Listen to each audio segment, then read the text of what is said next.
Okay, remember when anybody sits in the driver's, they roll the passenger side, they roll the window down. Just have them bring the window down to the top of the rubber so that you can put your arm out the window still. But if it goes lower, it'll hit this metal piece that holds the rubber on. It'll get jammed behind there, and you'll have to get a screwdriver out and work it back away. So that does happen. People do leave it. Get in and put it all the way down. When that does happen, basically just tell them to leave it alone until you can get it. Don't try to force it, because it'll screw it all up. All right, to start it, you'll turn the key on, and this is like every Volkswagen. When you turn the key off, when you start it, if it doesn't start from the first time, you got to actually turn the key all the way back off and then back on again before the starter will enact. That's every Volkswagen. And then under here's a glow plug switch. You just hit that for a couple seconds, and you'll actually hear it in the back. I'm sure you heard that clicking. And then you just give it a little fuel, and it should start up for you. And then your blinkers are up here. There's your headlights.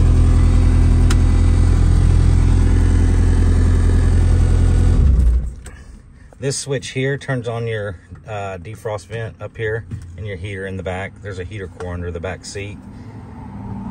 And let's see, the only other thing I would say to tell you about is that back here, if you ever have problems with this throttle cable, all of a sudden you don't have throttle. This has happened to me once before. This is a factory Volkswagen cable to like a Rabbit or a Caddy truck, which is a front engine vehicle, and of course it's adapted for rear engine, so the throttle cable is not long enough. So there's a splitter under there right above the transmission. There's a splitter, and that splitter basically it's like a barrel nut across of it, and sometimes that'll come off and you'll need to put that back.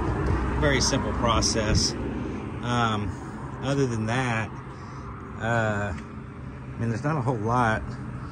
The wheels suck if you ever get a flat tire, simply because discount wanted like $400 to mount these tires. I ended up mounting them myself because the bead lock actually that's a real bead lock and not just a faux one that makes it look like it. And you got to actually torque all those down in several passes.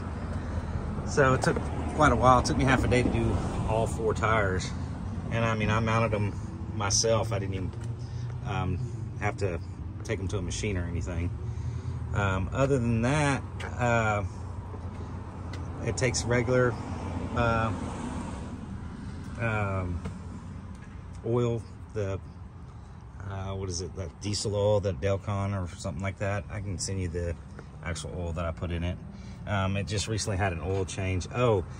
On the pop-out windows, to lock them in place, you screw this thing down and it locks them in or out. You got to watch people, like I just tried to push in without unlocking it, but lock it and you screw that. Real simple. Other than that, straightforward. The shifting, let's go over that real quick. It has reverse lockout. You'll see it's got this trigger here.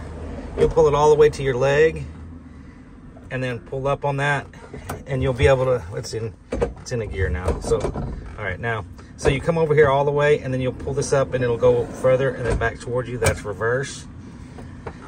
And then first, second, third, and fourth are really, really close. Of course, you're up against that gate, so it's not gonna go into fourth. All the way up to the gate and up, that's first, second, third, fourth. It's a real short pattern, third, fourth. So every once in a while, you'll put it in, like it's in third right there. You'll put it in third and it'll kind of bog down when you let out on the clutch. If it does, just pop it in, pull it over, up, you're good to go. So pretty simple. All right, let me know if you have any other questions.